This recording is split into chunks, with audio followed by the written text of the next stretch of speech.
to the Hard Lessons podcast. On this show, Ben Brown joins us to speak on his recent book, along with his valuable insights and perspectives. Ben touches on his fear of the comfort zone, how his mindset shifted the first year of university, our next generation along with issues, and much more. So I know I've been seeing your book out, and then I saw there's a few issues with that. With getting the book set up? Yeah, The book was a process, man. It was because you would think that you're releasing a book. The hardest part is writing it. Yeah. Coming up with ideas, topics, stuff like that, interviewing people, getting feedback on it. But I would say the hardest part of getting that set up was actually getting the book out, because when I first created it, so the book took me about probably about 4-ish months in total. 2.5 of that was probably like actually writing it. Yeah. So if you can imagine, but so you write a book, and a lot of times as soon as you sit down and you just start going, your mind's just got so many ideas, things you want to talk about. Like if you were to write a book about landscaping today, how much do you know about manual labor and stuff like that? Like how many topics would you want to put in there? It's endless, right? So it's like all those thoughts at once, and you just start. So you what you end up doing is you end up just writing so many different things, and it's all mashed up. So now you need to compartmentalize each topic, idea, the point you're trying to make, and then connect it to something. Because the other thing too is you gotta phrase it in a way that people are gonna want to read it. Yeah. Right. Like that's. So how did you do that? You have all these ideas.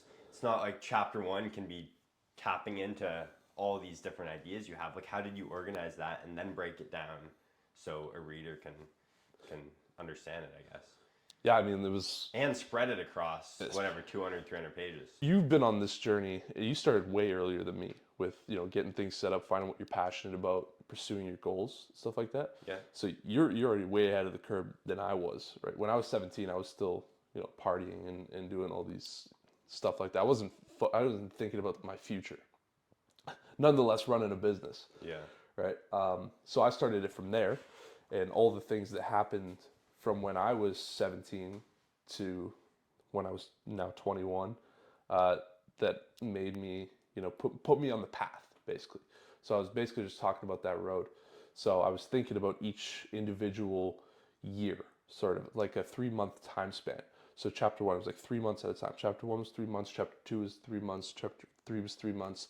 And then I did a little bit of skip forward to when some more important stuff happened, because everybody has like those slow periods in their life.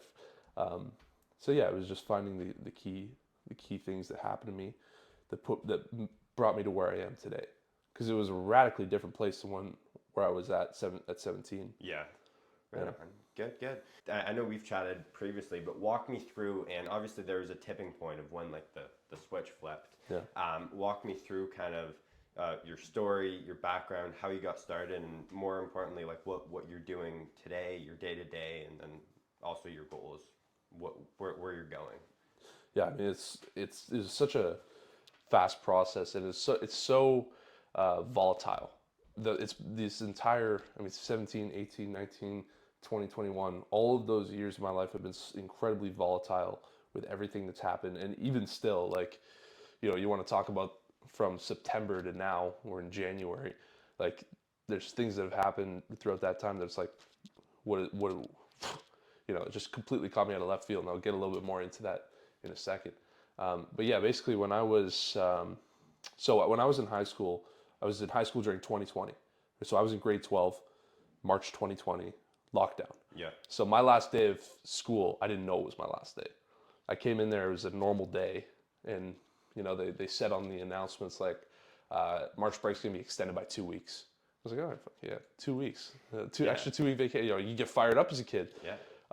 So I was just like, yeah, whatever. And then next thing you know, graduating over a Zoom call kind of thing.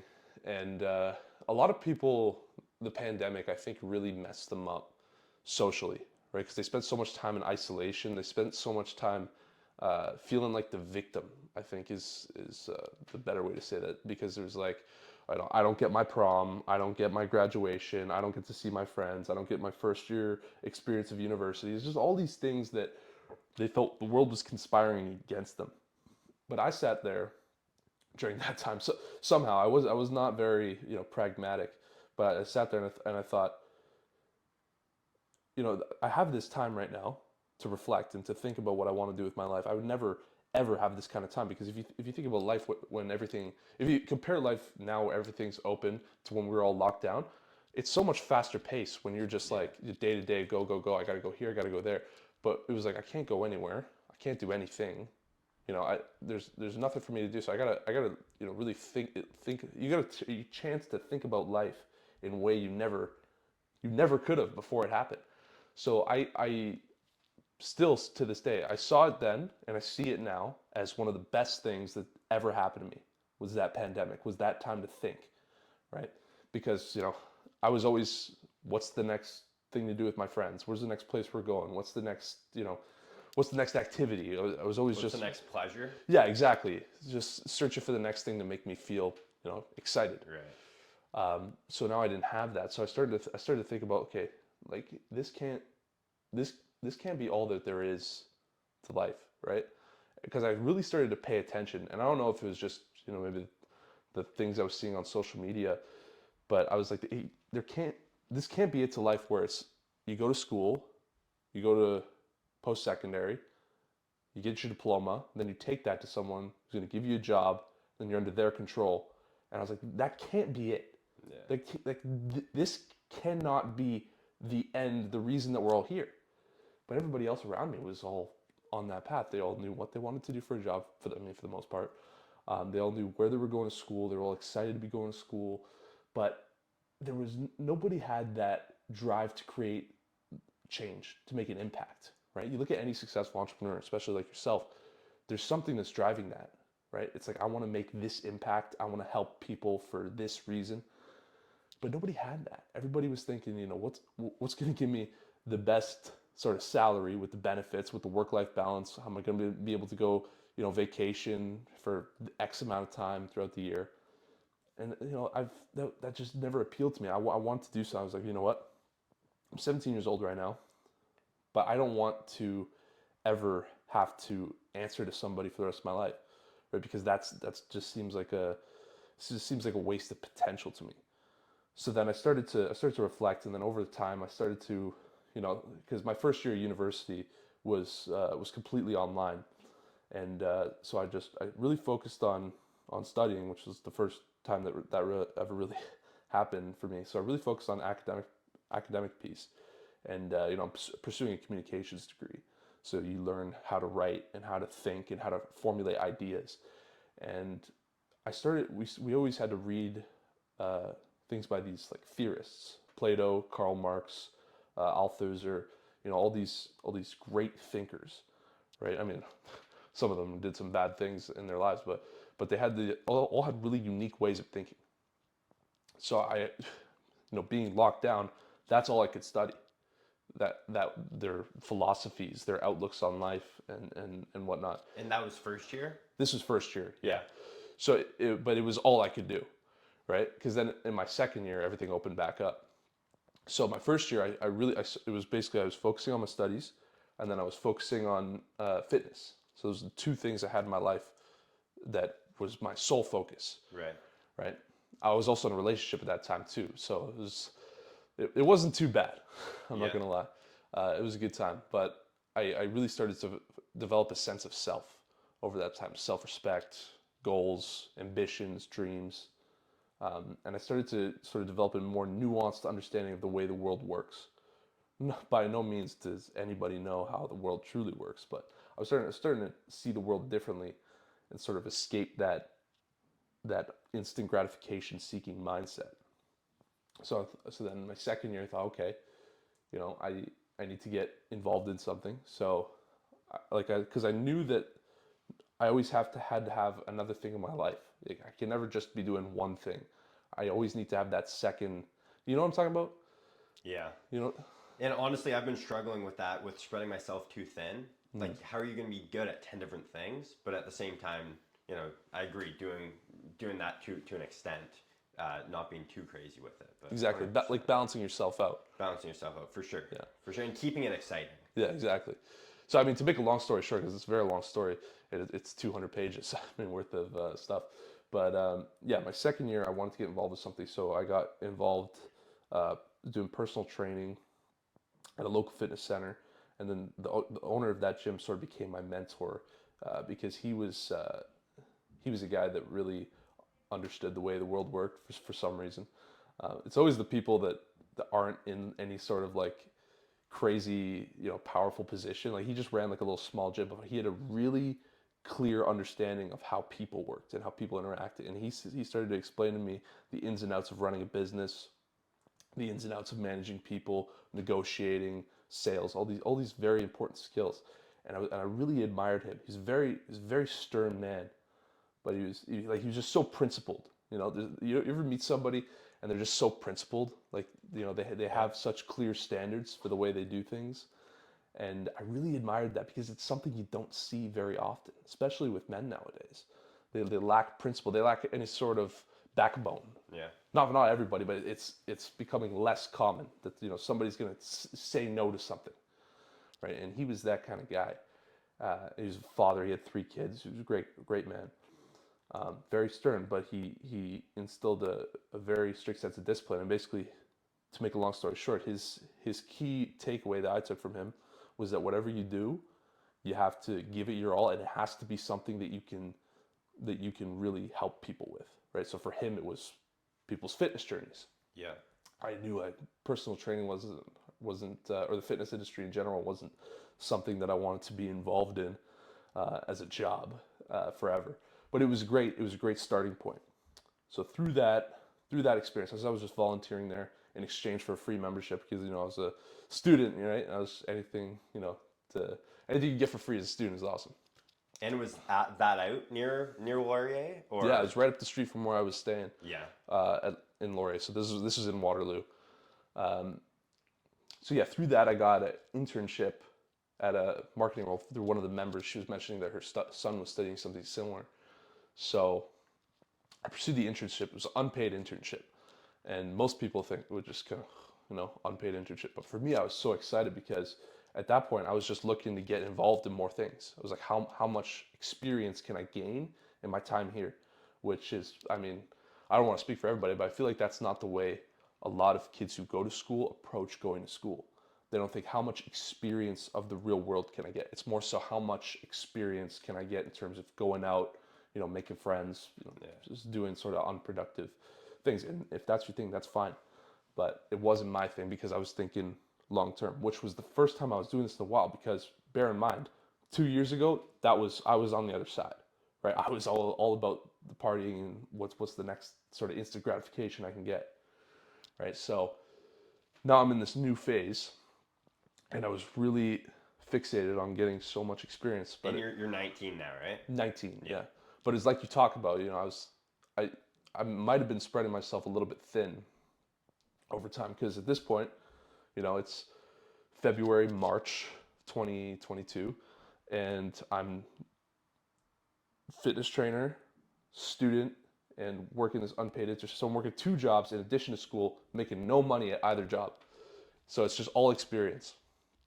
But it just felt like the right thing to do.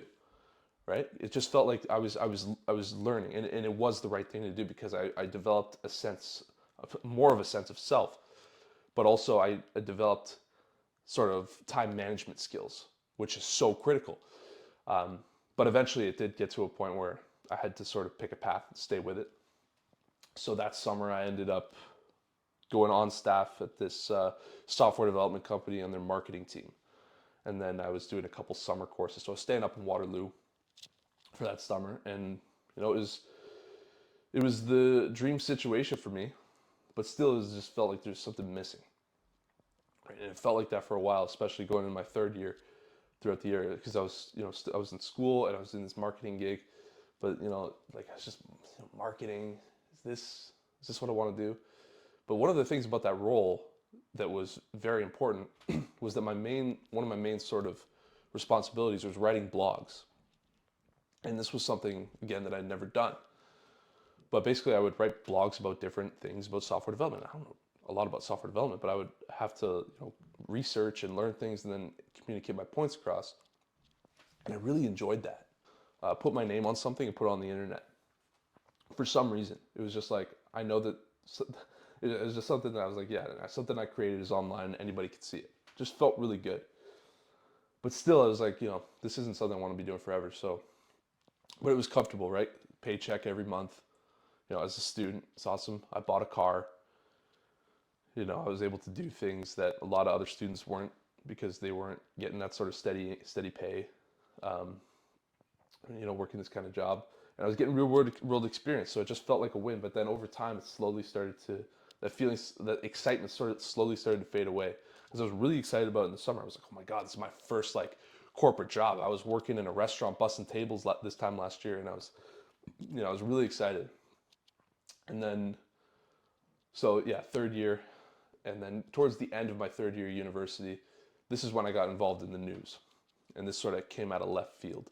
But basically, to make a long story short, my brother is a hockey player.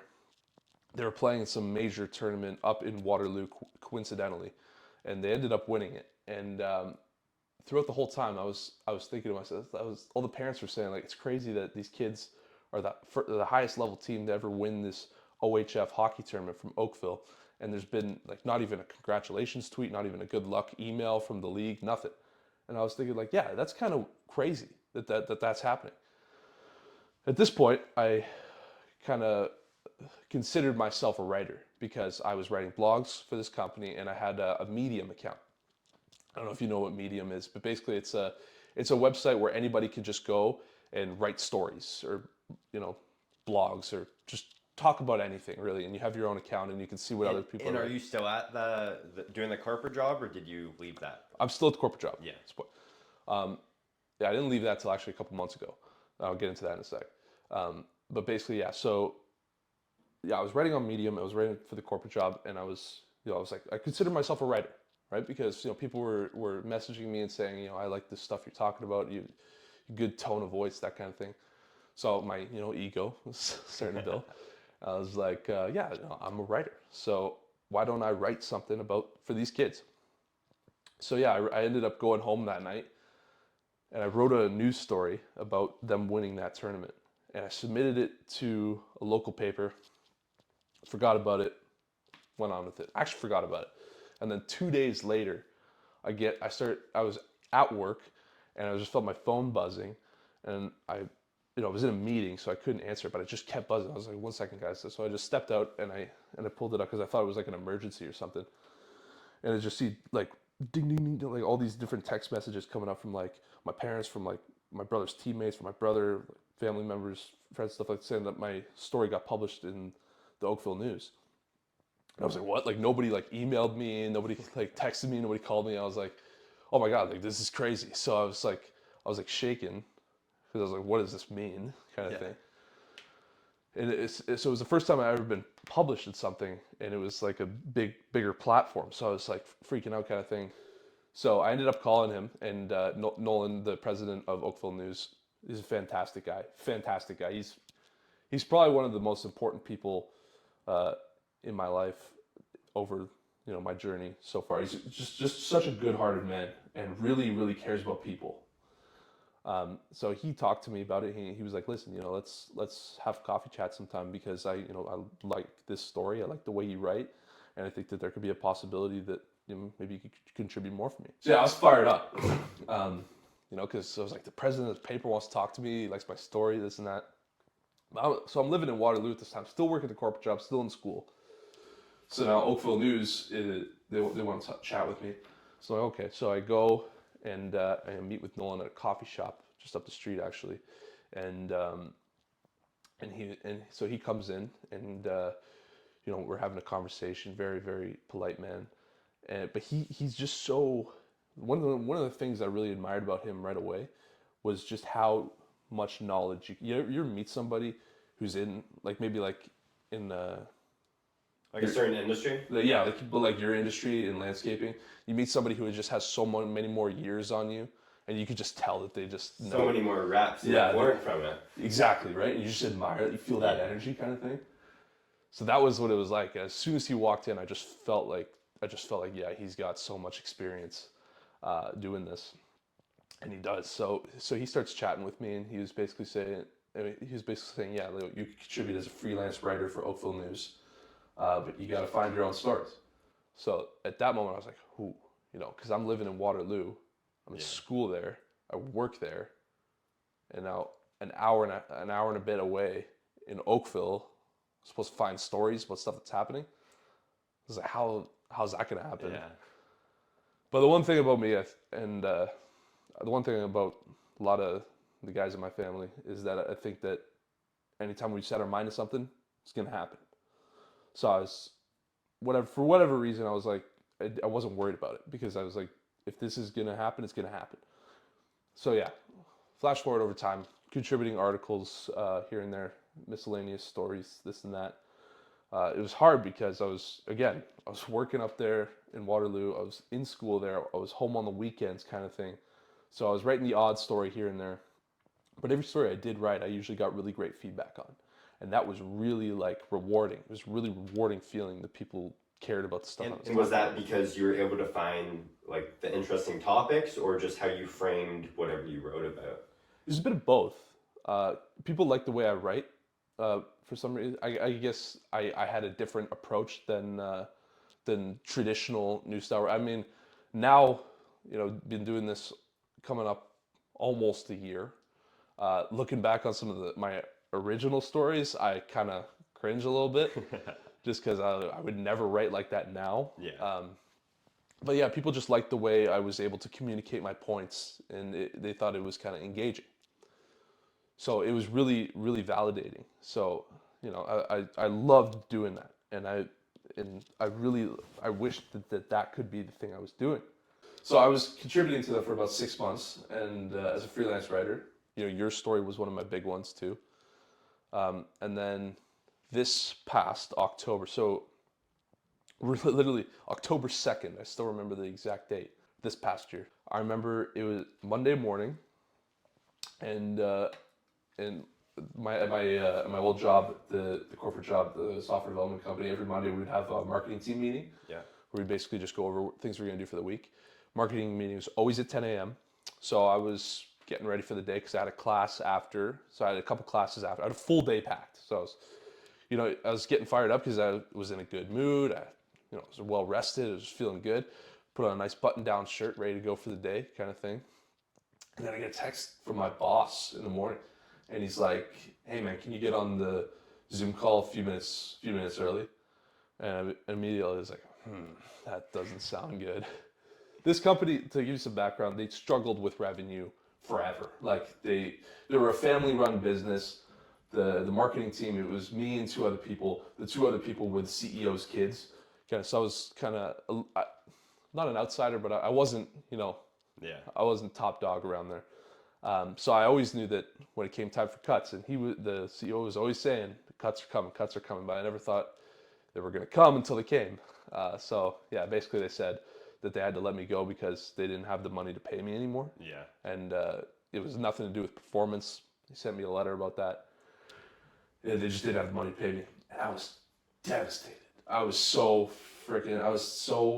upset, because this was like, it was a sense of comfort. It was stability. It was like, I know that this money's going to come in every week. I had car payments, this and that. I was like, oh my God, how am I going to get back to Oakville to do my news stories now? Like, it just felt like everything was like, I was just like, something. And this is recent, because the last time I spoke with you was like September. Yeah, I haven't talked to you since this happened. Yeah. Yeah. Yeah, so this was very recent. Yeah, so I was just like, oh my God. Like, it was a Monday morning too. And I had to go through the rest of the day with just that looming thought in my head. I was like, wow, this time next week, I'm going to be out of a job. But I'm sure many people would have played the victim, and as you mentioned, they got so used to being allowed to do that throughout COVID, of like they were able to say everything wasn't their fault and play the victim and poor me. But what do you feel you did to like overcome that and turn around the rest of your week? Because some people could have just wrote off that week or wrote off that month. Well, that's a very good question. That's a very good question. Because you're right. 100% people would have played the victim. And I remember talking to people around me when I was going through it. I was like, I'm glad that I'm the person I am today, because the person I was this time last year would not be able to handle this, right? So basically, yeah, it sucked. And I wanted to sort of play the victim, but I knew, again, that I couldn't do that, because that's when you go in a downward spiral. Downward spirals are real. One bad thing happens to you, another bad thing happens to you, another bad thing happens to you. But I've always believed that you can change it to an upward spiral. Bad thing happens to you, good thing happens, this, that, this, that. So, they say that luck is when preparation meets opportunity. I think that's the saying. Yeah. So I had been, at this point, writing for the paper for 6 months. But I was thinking, there's no way that they're going to bring me on staff, because, we have like 13 other writers, and, I didn't, they never mentioned any job opening opportunities. So I was like, I don't know. But I knew that they were good people and that they always had my back. They still do. So I reached out to Nolan, and I was like, hey, just so you know, I'm out of a job as of today. Maybe if you have any more stories that come your way, reach out to me, let me know. And at that point, he was like, yeah, we don't really have any openings right now. So if more stuff comes out, I'll make sure to give it to you. Make sure to help you out. Very sorry that happened. I'm sure they're going to miss you. He's a good guy. So I was like, what am I going to do? Right? Because the stories were good, but they weren't enough to keep up with my car payments at that time. So I was like, oh, shoot, like, what am I gonna do, right? Because if I can't get back to Oakville and write my news stories, then I can't do that. So it was whatever. I knew that I had to take it one day at a time, and incremental progress. So I just did my normal stuff. I did my schoolwork like I normally would. I wrote my news stories like I normally would. I did my job for my 2 weeks notice like I normally would. I just went on with it. I didn't hang my head down. Yeah, there were tears. I was very distraught about it at first. But eventually, I get a call from Nolan, and he calls me up. He's like, just out of curiosity, what's your sort of availability like, kind of thing? Because he knew that I was up in Waterloo for school. And I explained to him, I was like, I'm pretty flexible. Whatever you need, I'm pretty flexible. So he's like, okay, yeah, we've had some things sort of shift around over here, and maybe there could be something for you. But don't. This isn't a promise. Just we got some stuff to figure out, but just curious what your availability is like. Send my information, and there was going to be a vacancy at assistant editor. So I was like, so Nolan's telling me this, and I was like, yes, whatever it is, yes, because I didn't know what it was, really too much what it entailed. He's like, okay, it's not official yet, but I got to talk to some people, but we would like to consider you for the role. I was like, yes. I just kept saying yes, and he's like, okay, we got to figure some stuff out. Eventually, they did figure it out, and they offered me the role, assistant editor at Oakville News. I was so happy, because I got let go on the Monday, and then this was not that Friday, it was the following Friday. So it was like Monday to Friday, then next week, Monday to Friday. So at this point, my 2 weeks was up to the day that they told me that I would get the role. I was so fired up, but I didn't know what the role was going to entail, and I didn't know what this meant sort of for my situation, right? Because I was still at Waterloo for school. This happened in October. This is almost the middle of the first semester of school. You got to think about that. Anybody who's a student can attest that October is not the time you want to have some insane life changes happen to you while you're going through school. So it was very stressful, that time period where I first got let go. But it's like you said, like I just took it one day at a time. I just started doing positive things, positive thinking, because I knew that it was going to be a good thing. As bad as it felt, there's a part of me that could tell it was a good thing. So I took that and sort of just sat with it. And it turned out to be probably one of the best things that's ever happened to me. As bad as it felt in the moment, where I felt like all the work that I had done for all that time had just come to a halt, and that I wasn't going to be able to continue. I wasn't going to be able to keep doing the things I wanted to do. And I'm in my 4th year now, so it happened beginning my 4th year. I'm like, what next year I'm going to be exactly where I told myself I didn't want to be.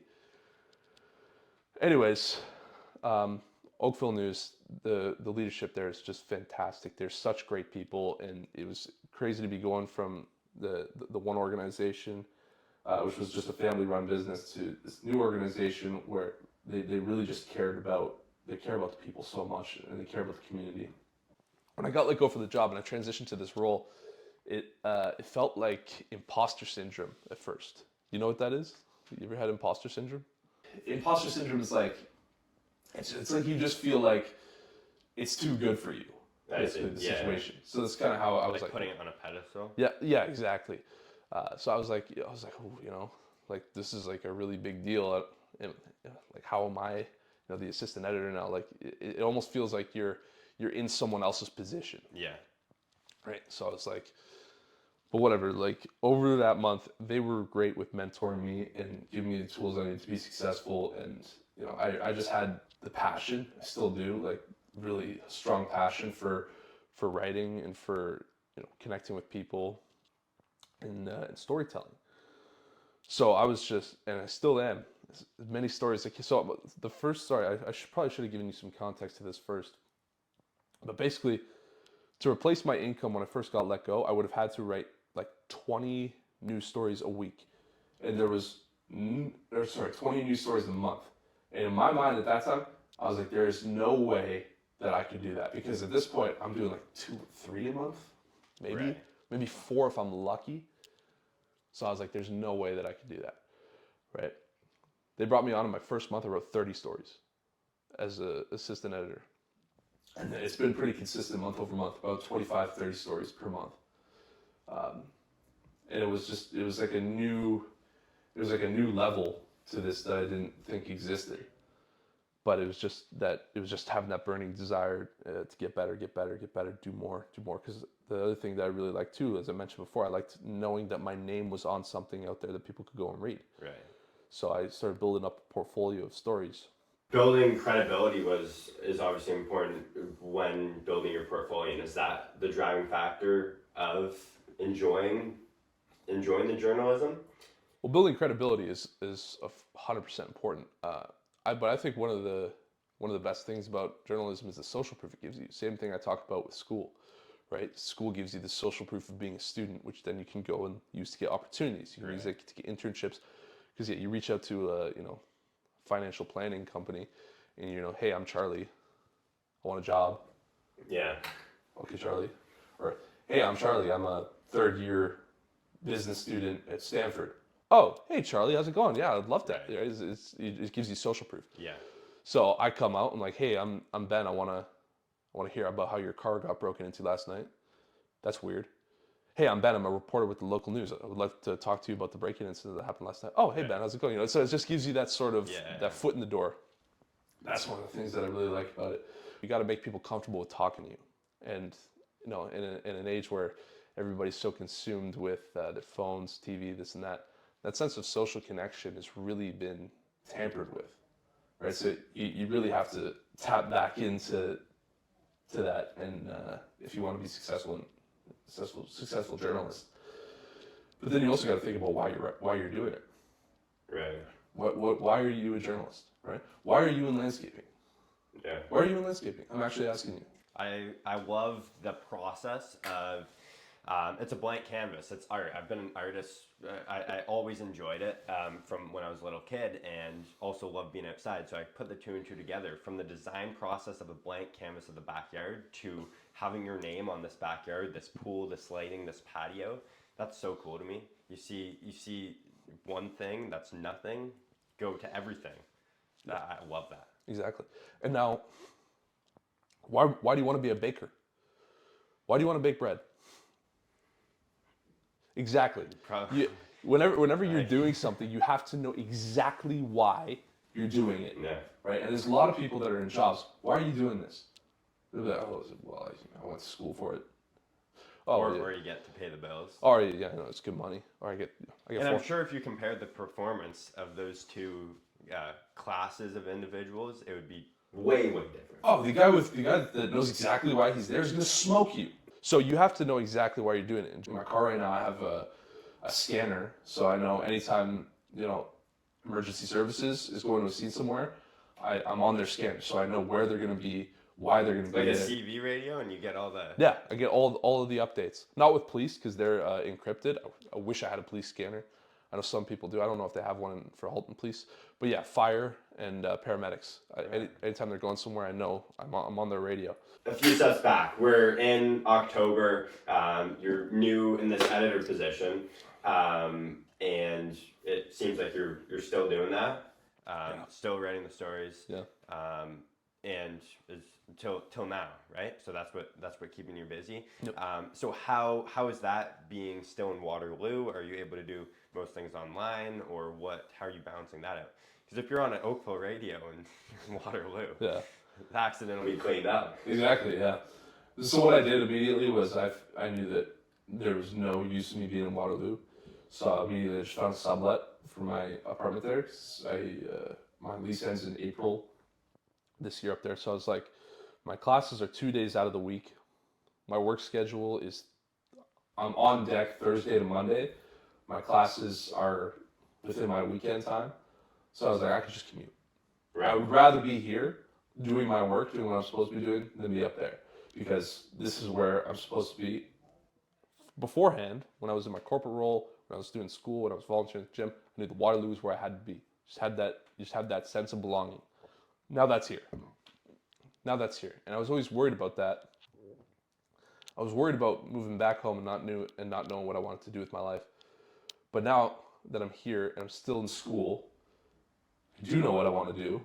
So it's almost like tunnel vision kind of stuff. You kind of put on the blinders and you just don't think about it. So what helped you moving out and going to Waterloo? Like what happened that you're like, okay, now I figured it out? Was it all the experience, the unpaid jobs, the losing the job, the eating the shit? Like what happened? What flipped? It's exactly that. It was knowing that I had experience it was taking all those experiences that I had and knowing that I was ready to apply them to something that I'm gonna do for the rest of my life. So it's just that burning sense of purpose, right? That's just kept me going, because I knew that that's not, my story doesn't end by getting let go from a job that I started off as an internship in Waterloo in marketing. That's not how my story ends. And there's so much more I have to contribute. So I was fortunate to have the people that gave me the opportunities that I continue to have today.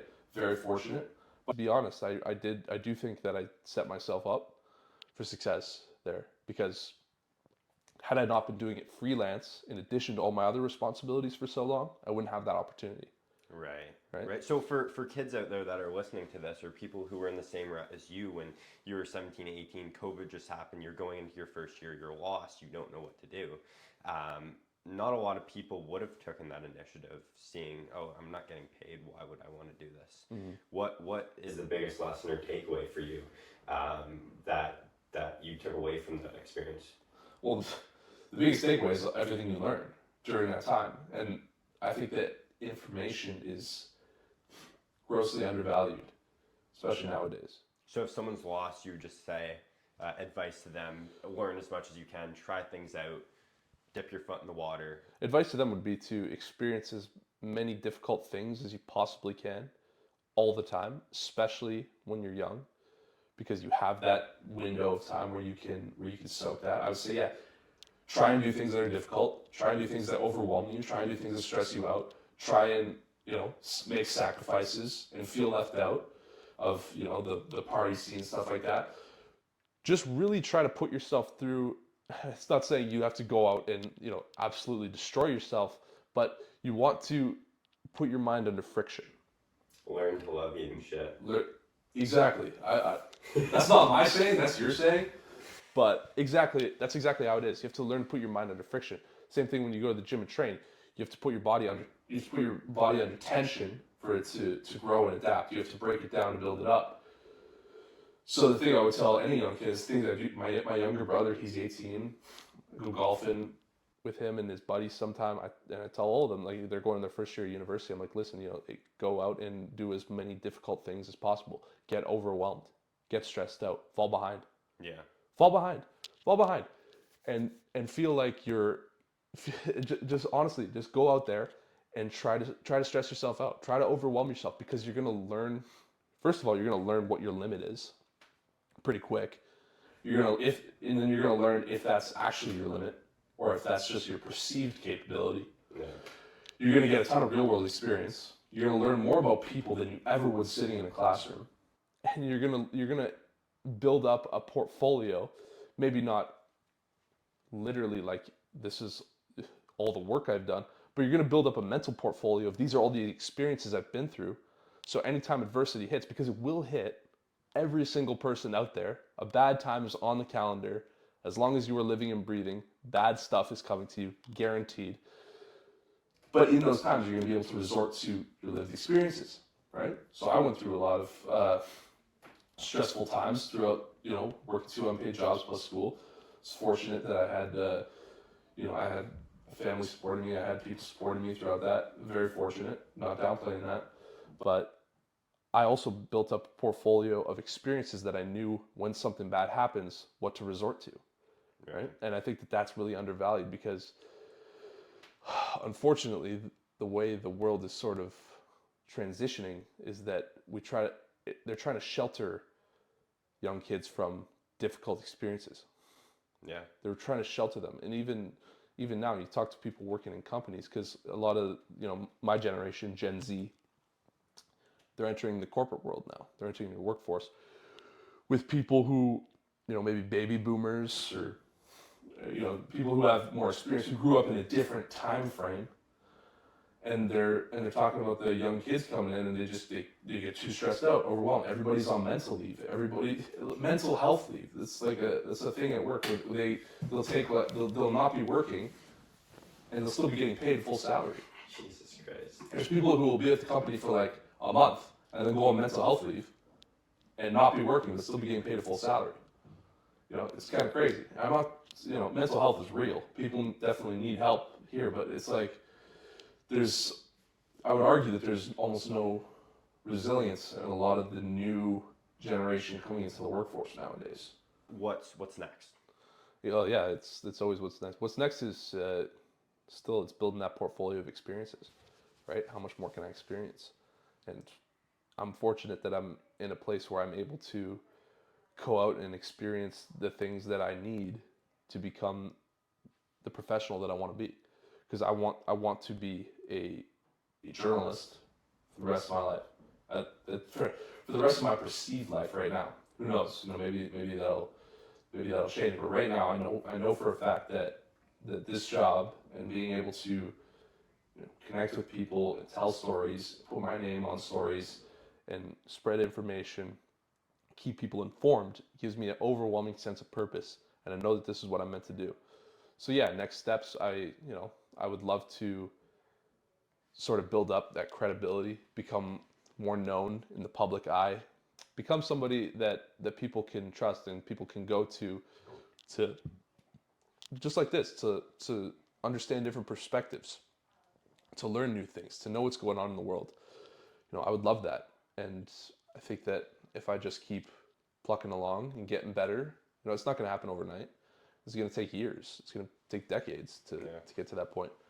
But I'm here for it, right? Because I'm playing the long game, right? I'm not. It's not about the bigger salary, the time off, the faster car, the nicer house. It's about building that foundation of experiences and having that sense of purpose. It's going to drive you to do whatever you want in life. And I think that I got to keep doing what I'm doing more of it. But that's the other thing too, is that soon I'm going to be graduated from school, because now I'm almost midway through my last semester of school.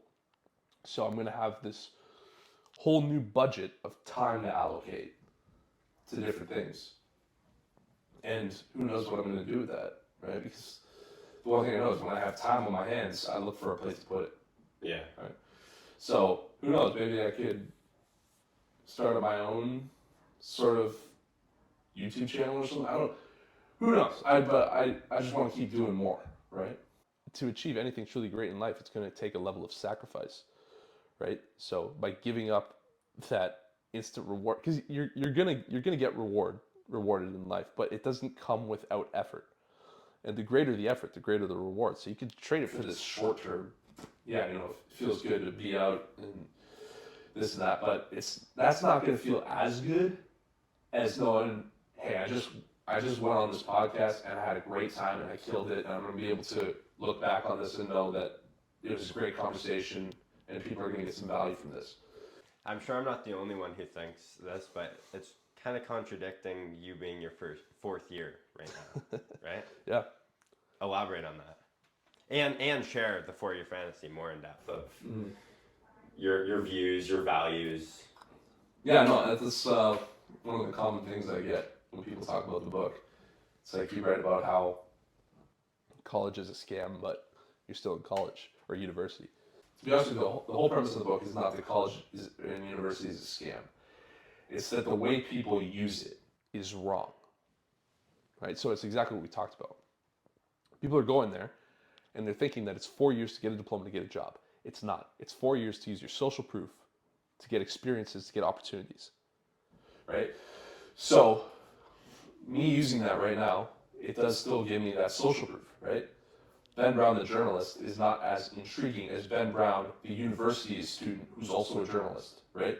People are going to look at me a little bit differently in that sense. But also, I also have a deep craving to do more and to get more experiences. So by going to class and listening to these professors, yeah, a lot of the times I don't agree with half the stuff they're saying. A lot of times I'm sitting there like, why am I here? Right? This feels like a waste of my time. But it's also that challenge. And at this point, I've put so much into it that I feel that I have to just give it this last run so that I could say that I finished something, because you never want to start something and say you didn't finish it. Yeah. So to this next generation, it's obviously going in the wrong direction, for lack of better words. What do you say to the parents?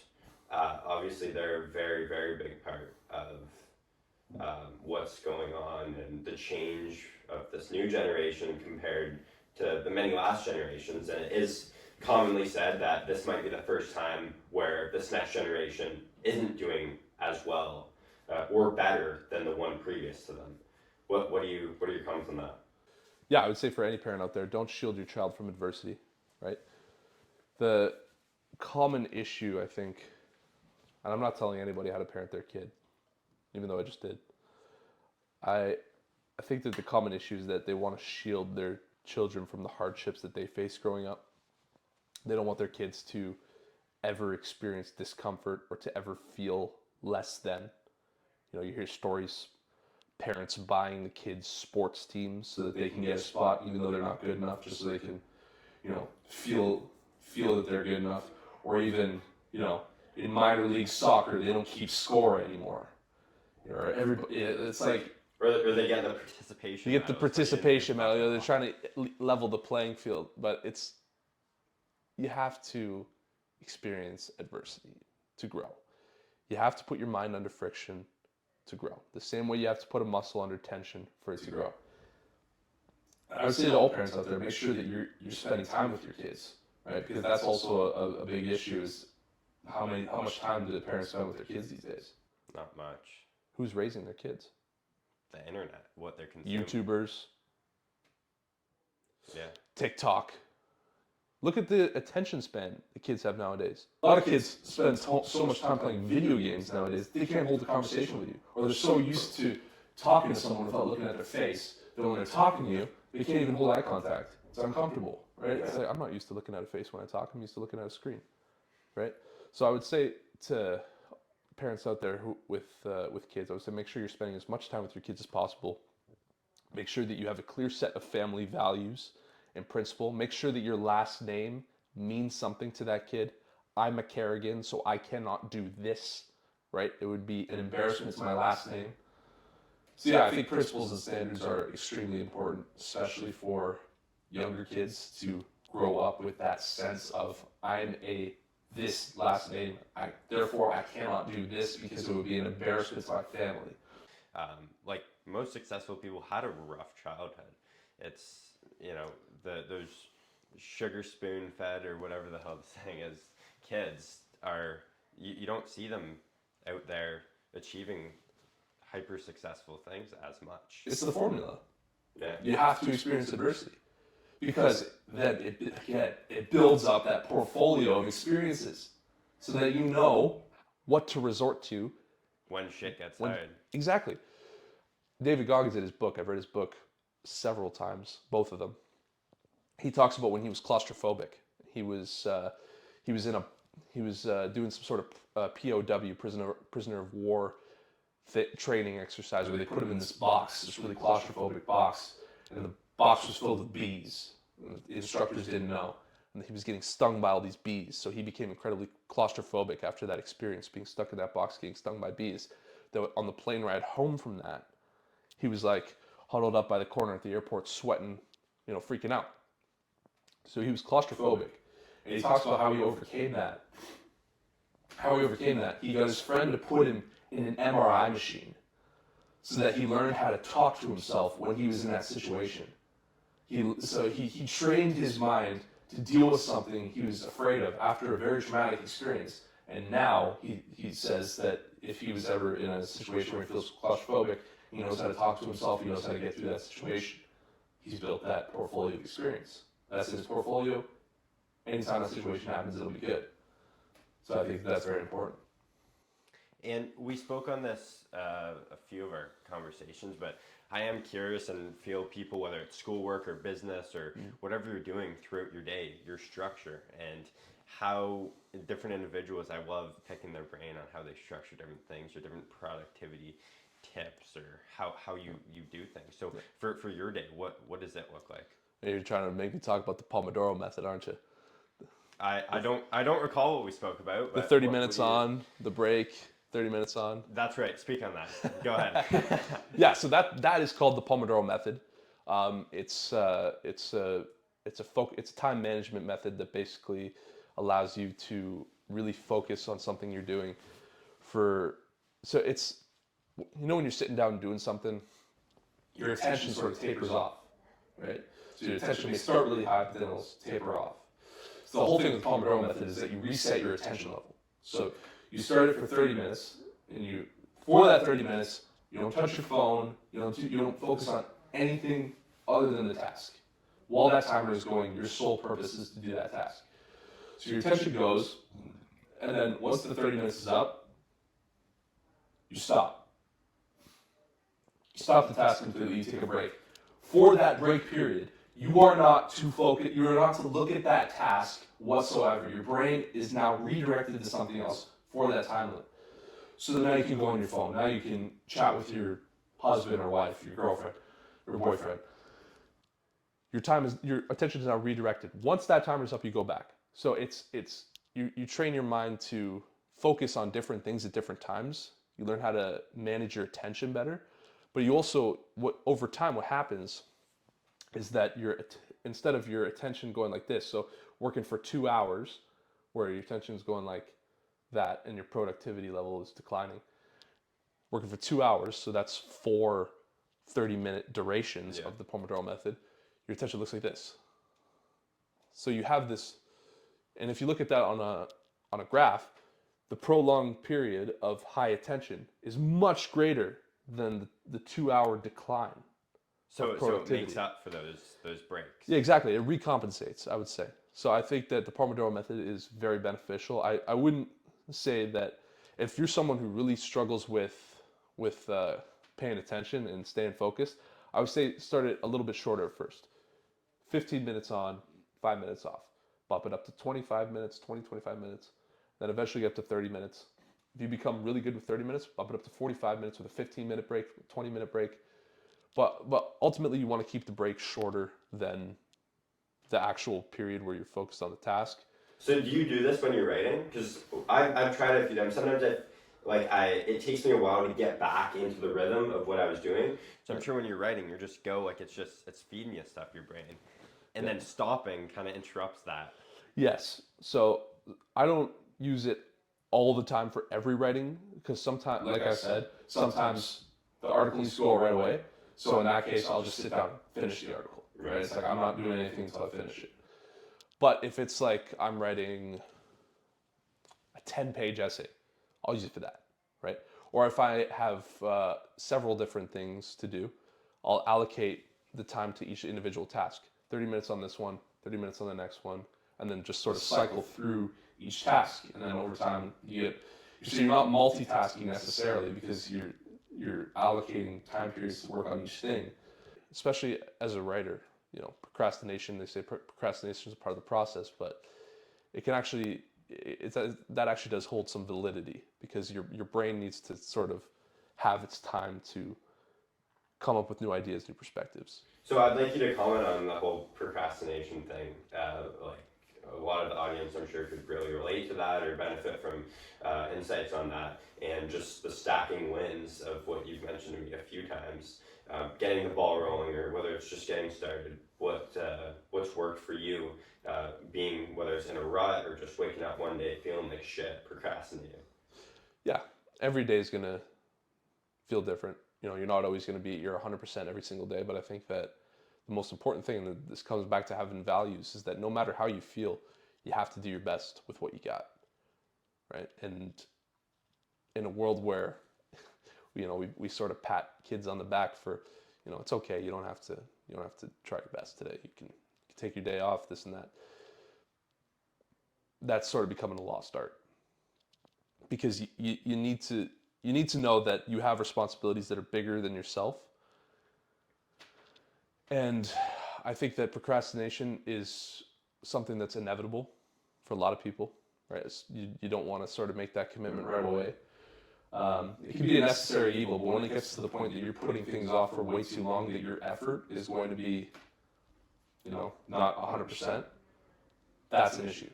That's a problem. And especially when you're competing against somebody who doesn't have that who manages their time much better than you, they're going to blow you out of the water 10 times out of 10. And yourself when you're laying in bed and it's 4 a.m. and it's cold outside and you don't want to go for a run or whatever the case is, yourself in that moment, I feel, it's irrelevant. It doesn't matter how you feel then, but it's the person in 3 hours. How are they going to feel? How are you going to think? How is that going to set you up for another 6 hours? How are you going to feel at noon? You'll probably be kicking ass, even though it sucked for those first few hours. Yeah. So another thing, while we're on that, is clarity. Clarity isn't something you can just buy or you can get. It's very, very valuable. And it can be wiped out, whether it's scrolling through TikTok or sleeping too much or whatever it is. You have to be pretty clear-minded to write these articles, I assume, or whether it's working, what works for you to have a clear mind. Well, I'm very fortunate that I have very, very good editorial team. My editor, Tyler, he's killer, and it's good to have another perspective on your work, right?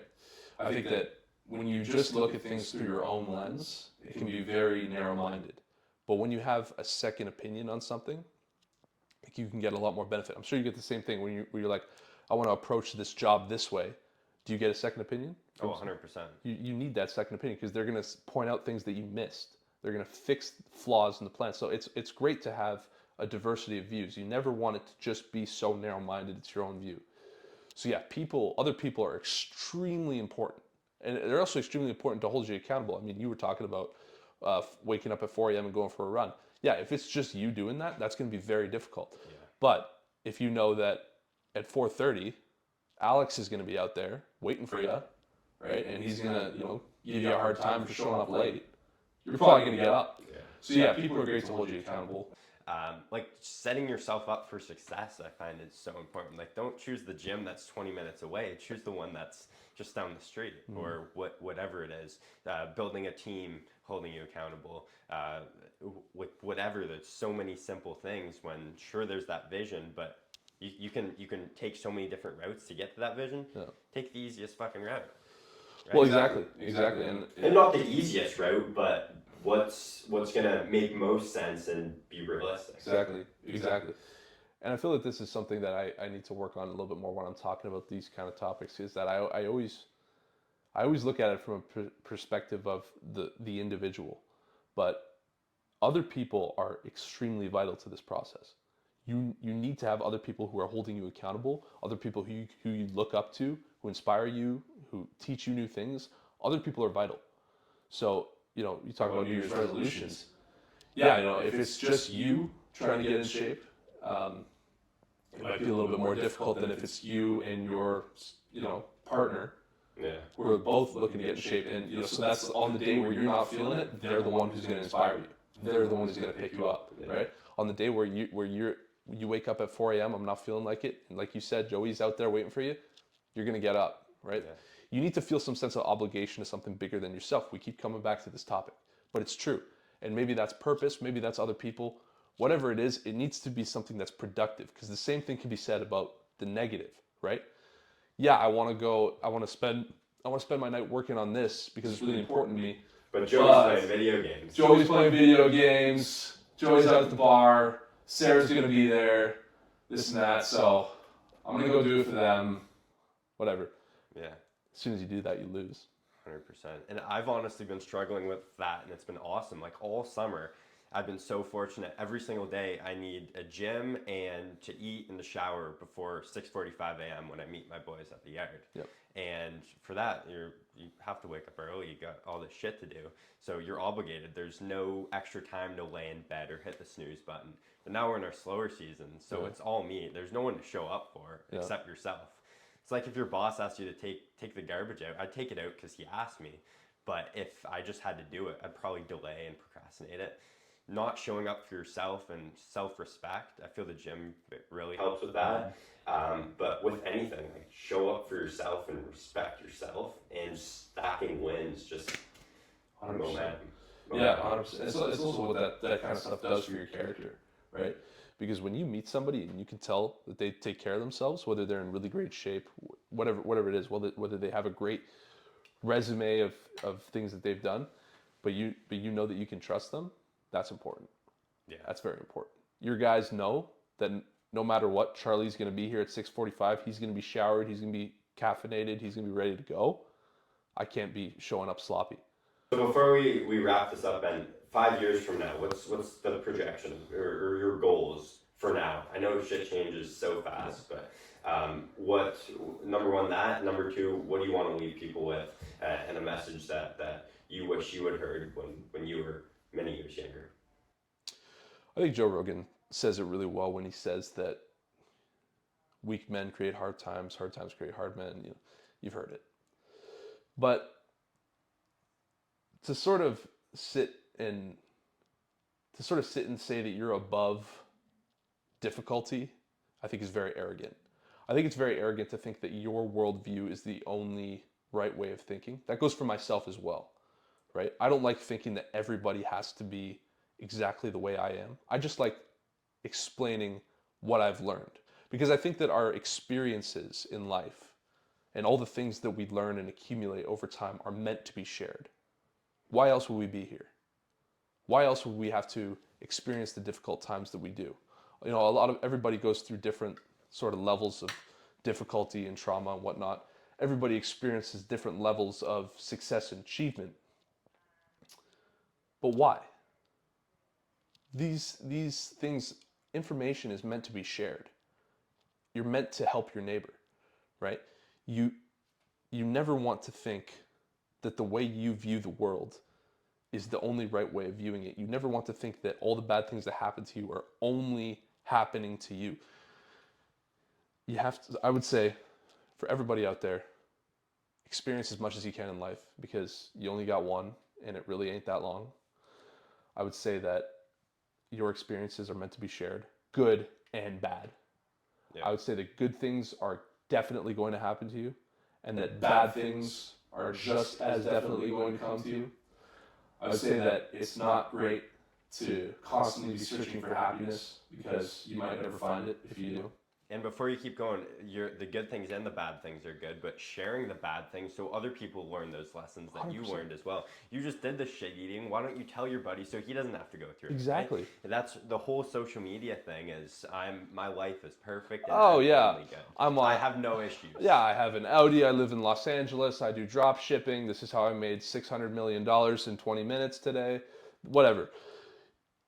You guys got to realize that good and bad things are going to happen to you. And think about everybody that you resonate with. Do they just talk about how great their life is? Yeah. Probably not. You probably resonate with them because they talk about the difficulties that they face, because they share their experiences, how they overcame things, this and that. That's what resonates with people, because you know what that is? That's authenticity.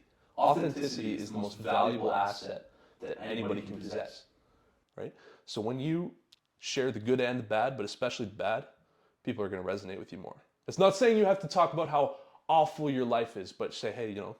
Well, it's not playing the victim. It's not playing the victim. It's saying, yeah, bad things have happened to me. This is how I've dealt with it. This is not how you have to deal with it. It's just a second opinion. And I really do appreciate you coming Charlie, on. I appreciate it. Awesome chat. Thank you. Right on. That was good.